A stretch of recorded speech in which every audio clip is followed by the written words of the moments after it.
What's up, guys? Today I'm going to take you for a quick walkthrough of how I rig my knife jigs and Colt snipers.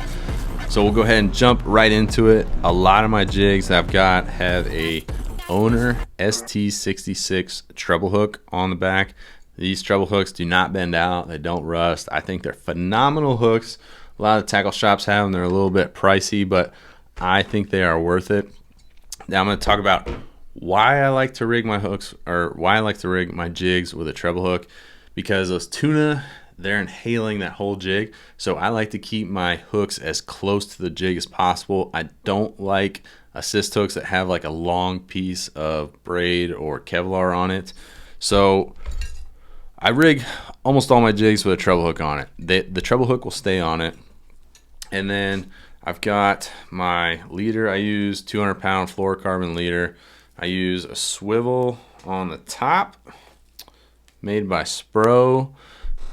This isn't the exact size, but Spro packets look like this. I'd recommend somewhere around 300 to 400-pound test swivel. I use heavy terminal tackle, so that way it is not an issue. Bluefin are absolutely notorious for finding any chink in your gear. Okay, like if there's a weak spot in your gear, they're gonna find it and they're gonna exploit it, and you're gonna learn the hard way. So like I have. But 200-pound fluorocarbon leader, you can use up to like 300-pound.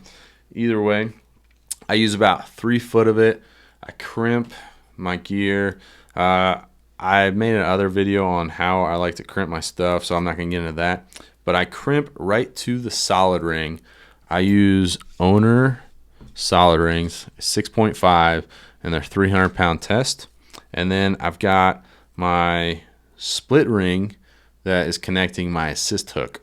So for the split ring, I use a Hyperwire split rings made by Owner. That's size 8, 120-pound test.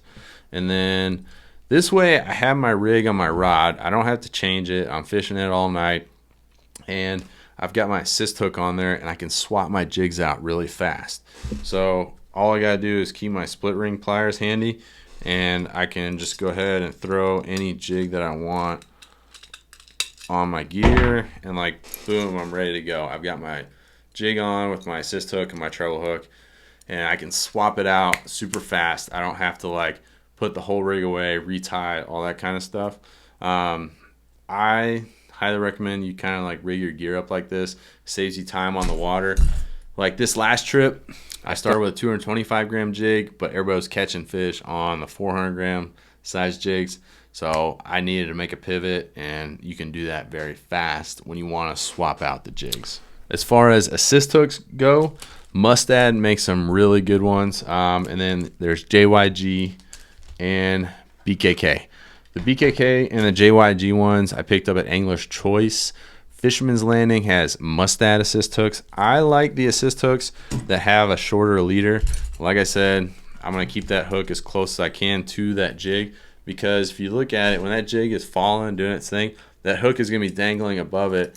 And if that assist hook is too far away from that jig and that tuna inhales it, that assist hook might catch them on the side of the face or whatever, and that might be the reason that you lose the fish mid-fight.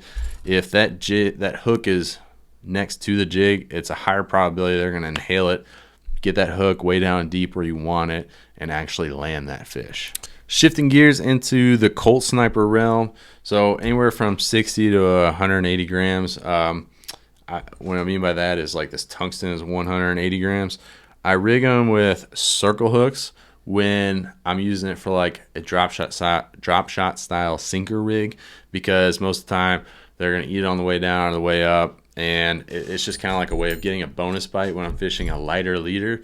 When I'm fishing a lighter leader, I want to use that circle hook because I don't want to hook a big one and his teeth chafe up the light leader 40 or 60 pound and I lose them mid-fight.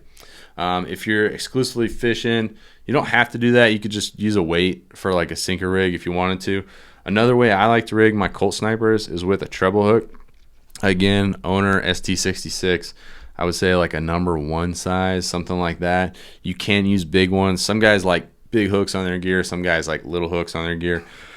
I usually meet in the middle of the road and go for like medium-sized stuff. I use 5/0 assist hooks and 2/0 ST66 on my big knife jigs. You could also use a J hook. Gamakatsu makes some cool ones that go like on. You see them on a lot of top water stuff. It's a nice J hook.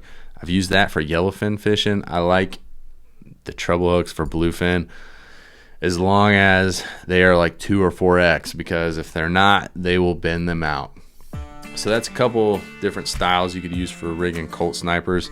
I don't really like, for example, I don't like these zippy jigs, how they're rigged up, because during the day is when you're going to be fishing a smaller profile jig, and I don't want something that has Kevlar braid on it that is going to give the fish any reason not to bite that jig. If you guys have any questions about how I rig any of my gear or certain situations, that type of thing, feel free to shoot me a DM on Instagram at Obseadian Fishing. More than happy to help you out. I'm always available for the most part. I'll get back to you as soon as I can, and we can talk about any questions you have. Hope this video helps you guys land a couple more bluefin tunas this year. Until next time, later boys.